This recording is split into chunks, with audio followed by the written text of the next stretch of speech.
अब हमारी डीबीएमएस की सीरीज में प्रीवियस वीडियो में हमने क्या देखे थे, first second and third normal form एक ही वीडियो में हमने with the help of examples देख लिए थे। ठीक है, आज के वीडियो में हम सिर्फ और सिर्फ बीसीएनएफ समझेंगे। ठीक है ना, इसको with the help of example समझेंगे और 3एनएफ और बीसीएनएफ में डिफरेंस क्या होता है वो हम समझेंगे। ठीक है ना, तो ये जो होता है ये 3, इसको नॉर्मली 3.5 एनएफ भी बोला जाता है क्योंकि ये 3एनएफ और 4एनएफ के बीच में आता है और ये 3एनएफ से थोड़ा सा ज्यादा क्या है, स्ट्रिक्टर है। ठीक है, अब इसको हम समझते हैं। पहले हम छोटा सा देख लेते हैं कि हमारा 3एनएफ क्या कह रहा था।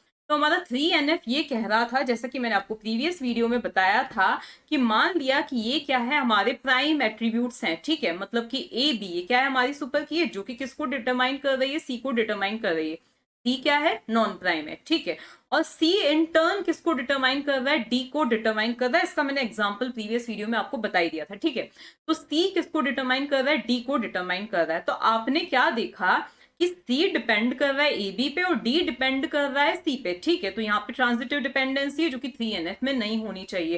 यहाँ हम ये बोल सकते हैं कि इसके ये कहने का मतलब है कि एक नॉन प्राइम एट्रीब्यूट दूसरे नॉन प्राइम एट्रीब्यूट को डिटरमाइन नहीं कर सकता है। ठीक है ना, तो एक नॉन प्राइम एट्रीब्यूट दूसरे नॉन प्राइम एट्रीब्यूट को डिटरमाइन नहीं कर सकता है, ये इसकी कंडीशन है। ठीक है, अभी थोड़ा और हम इसको देखेंगे।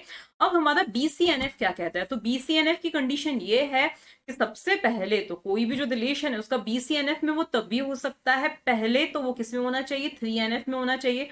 मतलब जो ट्रांजिटिव डिपेंडेंसी हमने देखी थी वो नहीं होनी चाहिए। ठीक है, इसके अलावा for all functional dependencies in F closure, ये क्या है, क्लोजर है। ठीक है, तो जो भी हमारी फंक्शनल डिपेंडेंसीज होती हैं, यहाँ पे कुछ इस तरह से दे रखा है, अल्फा डिटरमाइंस बीटा, या हम बोल सकते हैं एक्स डिटरमाइंस वाई। ठीक है, इस तरह से कुछ भी हमारी फंक्शनल डिपेंडेंसीज है। ठीक है, तो दो कंडीशंस, इन दोनों में से कोई एक कंडीशन होल्ड करनी चाहिए, तब हम बोलेंगे कि ये जो रिलेशनशिप है वो किस में है, बीसीएनएफ में है। ठीक है, तो अब पहला बोल रखा है अल्फा डिटरमाइंस बीटा, अगर ऐसी कोई फंक्शनल डिपेंडेंसी है तो वो क्या होनी चाहिए, ट्रिवियल होनी चाहिए। ठीक है ना, इसके अलावा भी ट्रिवियल क्यों होनी चाहिए वो भी आपको समझ में आ जाएगा। अल्फा जो है वो क्या होनी चाहिए, सुपर की होनी चाहिए। अब यहां तक आपको लगेगा कि यही तो हमारा कौन कह रहा था, 3एनएफ भी कह रहा था कि भाई कोई नॉन प्राइम एट्रीब्यूट को हम किसी नॉन प्राइम एट्रीब्यूट से ना डिटरमाइन कर सकें। लेकिन यहां पर दोनों साइड, 3एनएफ में दोनों साइड क्या थी, नॉन प्राइम थी। ठीक है, यहाँ पर बीसीएनएफ में क्या है, थोड़ा सा हम इसको समझ लेते हैं। पहले हम एक छोटा सा एबीसीडी के फॉर्म्स में देखते हैं। मान लिया हमारी एक टेबल है जिसमें है ए बी एंड सी। ठीक है, अब ऐसा है कि ए बी जो है वो किसको डिटरमाइन कर रहे हैं, सी को डिटरमाइन कर रहे हैं। ठीक है, बाद में हमें ये पता चलता है, देखो ये सी क्या है, हमारा नॉन प्राइम की है, नॉन प्राइम एट्रीब्यूट है। ठीक है, और हमें ये पता चलता है कि ये आके किसको डिटरमाइन करने लग जाए, हमारे इस प्राइम एट्रीब्यूट को क्या करने लग जाए, डिटरमाइन करने लग जाए। ठीक है, तो इस केस में हम ये नहीं बोल सकते कि हमारी क्या है, ट्रांजिटिव डिपेंडेंसी है।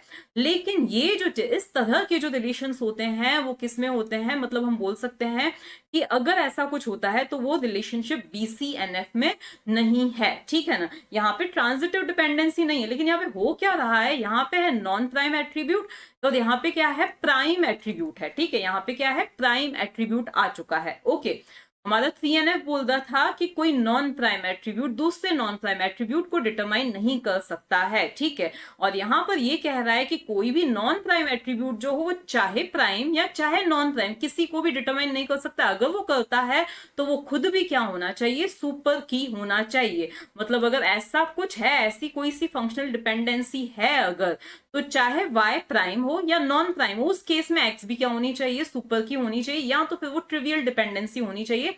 जैसा कि मैंने बताया था कि अगर ये x टेंड्स टू y ऐसा कुछ लिख रखा है हमने, तो y जो है अगर उसका प्रॉपर सबसेट है x का तो इट्स ओके, तो वो होती है ट्रिवियल डिपेंडेंसी। ठीक है, अब हम इसमें एक एग्जांपल देखते हैं। जैसा कि हमें यहाँ पे क्या दे रखा है, ये है एम्प्लॉय आईडी। ठीक है, और ये है प्रोजेक्ट, जिस प्रोजेक्ट पे वो एम्प्लॉय काम कर रहा है और उस प्रोजेक्ट पे वो कितने आवर्स स्पेंड कर रहा है। ठीक है, यहाँ पर क्या है, प्रोजेक्ट हेड है। ठीक है, कि प्रोजेक्ट का हेड कौन सा है। ठीक है, यहाँ पे अगर हम बोल सकते हैं कि ये दोनों मिलके, देखो एग्जांपल्स और भी अच्छे हो सकते हैं, एक और एग्जांपल मैं आपको बताऊंगी।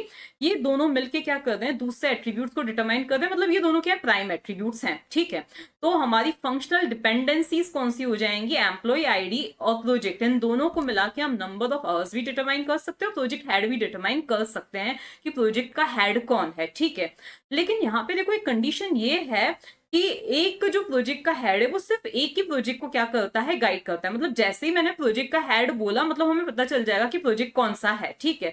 तो यहाँ पर एक और फंक्शनल डिपेंडेंसी जो यहाँ पे उठ के आई है वो ये है कि प्रोजेक्ट हेड की हेल्प से हम इजीली किसको डिटरमाइन कर सकते हैं, प्रोजेक्ट को डिटरमाइन कर सकते हैं। लेकिन यहाँ पर हमारा जो प्रोजेक्ट है वो खुद ही क्या है, हमारा की का पार्ट है, ठीक है।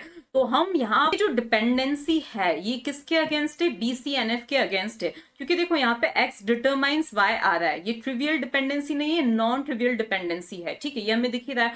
और ना ही ये x जो है वो हमारी कोई सुपर की है, ठीक है।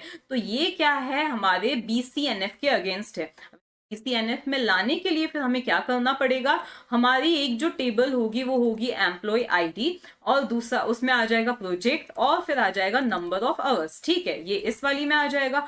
और दूसरी जो हम टेबल बनाएंगे उसमें क्या आ जाएगा, प्रोजेक्ट हेड, ठीक है, क्योंकि वो किसको डिटरमाइन कर रहा है, प्रोजेक्ट को डिटरमाइन इजीली कर रहा है। तो इस तरह से हम क्या करेंगे, इसको डिकम्पोज करेंगे।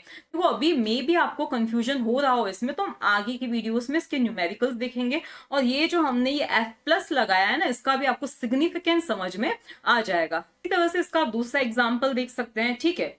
मान लिया यहाँ पे हमारे कोई सप्लायर्स वगैरह हैं, तो ये है हमारा प्रोडक्ट जो कि हमने यहाँ पे हमारी बड़े से सुपरमार्केट में रख रखे हैं, ठीक है। ये प्रोडक्ट की आ जाती है कैटेगरी, और ये लोकेशन भाई हमने कहाँ से, कौन सी लोकेशन से ये आए हैं, ठीक है। और ये है शॉप, ओके। तो ये कुछ ऐसा है कि हम इन तीनों से मिलके आराम से शॉप को डिटरमाइन कर सकते हैं। ये तीनों चीजें पता चल गई, मतलब हमने बता दिया कि टीवी है, इलेक्ट्रॉनिक्स है, और शॉप की लोकेशन जू है, इसका मतलब क्या है, वो गड़ा इलेक्ट्रॉनिक्स है, ठीक है। इसी तरह से लैपटॉप है, इलेक्ट्रॉनिक्स है, अगर वो साउथ मुंबई में है मतलब वो छेड़ा इलेक्ट्रॉनिक्स है, ठीक है। तो अगर हम इन तीनों की हेल्प से मिलकर शॉप को डिटरमाइन कर सकते हैं, ठीक है। तो यहाँ पर हमारी डिपेंडेंसी कौन सी आ रही है, प्रोडक्ट है, कैटेगरी है और लोकेशन है, ठीक है। इनकी हेल्प से मैं किसको डिटरमाइन कर पा रही हूँ, शॉप को डिटरमाइन कर पा रही हूँ। लेकिन यहाँ पर कुछ ऐसा भी हो रहा है कि अगर मैंने जैसे ही शॉप का नाम बोला कि गड़ा इलेक्ट्रॉनिक्स, इसका मतलब हमें पता है कि वो कौन सी है, उसकी कैटेगरी क्या है, इलेक्ट्रॉनिक्स है। तो यहाँ पर एक और डिपेंडेंसी आ गई है, शॉप, और फिर यहाँ पे क्या आ गया है, कैटेगरी आ चुकी है, ठीक है। तो हम ये बोल सकते हैं कि ये BCNF में नहीं है। उसका रीजन ये कि BCNF का ये कहना है कि यहाँ पर ये x जो है वो क्या होना चाहिए, सुपर की ही होना चाहिए। और यहाँ पे भी आप देख रहे हो कि कैटेगरी वो खुद ही क्या है, एक की है, वो क्या है, एक प्राइम एट्रीब्यूट का क्या है, एक पार्ट है, ठीक है। या तो फिर ये ट्रिवियल डिपेंडेंसी हो तो इट्स ओके। ट्रिवियल डिपेंडेंसी क्या होती है, ये मैंने आपको प्रीवियस वीडियोस में बताया ही था। तो देखो इनसे प्रॉब्लम ये होती है कि हमें मतलब हम कितने भी इलेक्ट्रॉनिक्स आइटम्स को हम क्या कर रहे हैं, इस पर्टिकुलर शॉप से परचेज कर रहे हैं, हमेशा हमें इनकी एंट्री क्या करनी पड़ेगी, करनी ही पड़ेगी, डेफिनेटली करनी पड़ेगी। जबकि ये चीज अंडरस्टूड है, मतलब हम गड़ा इलेक्ट्रॉनिक्स मतलब कि क्या है, इलेक्ट्रॉनिक्स ही, ठीक है। तो भी हमें इनकी एंट्री करनी ही पड़ेगी, इसीलिए बेटर है हम इनको क्या कर दें, डिकम्पोज कर दें, ओके। ये जो मैंने एग्जांपल आपको बताया था जस्ट कनेक्ट करने के लिए, देखो मे भी ये उस चीज पे एप्लीकेबल ना हो, हम और एग्जांपल्स जब आगे देखेंगे, न्यूमेरिकल सॉल्व करेंगे, तो आपको ये कंसेप्ट और समझ में आ जाएगा। फिलहाल के लिए आपको जो ध्यान रखना है वो ये ध्यान रखना है कि यहाँ पर इस लेफ्ट हैंड साइड में क्या होना चाहिए, हमारा सुपर की ही होना चाहिए, चाहे यहाँ पे हमारा प्राइम एट्रीब्यूट हो या नॉन प्राइम एट्रीब्यूट हो। जबकि 3NF बोल रहा था कि एक नॉन प्राइम एट्रीब्यूट दूसरे नॉन प्राइम एट्रीब्यूट को नहीं डिटरमाइन कर सकता है।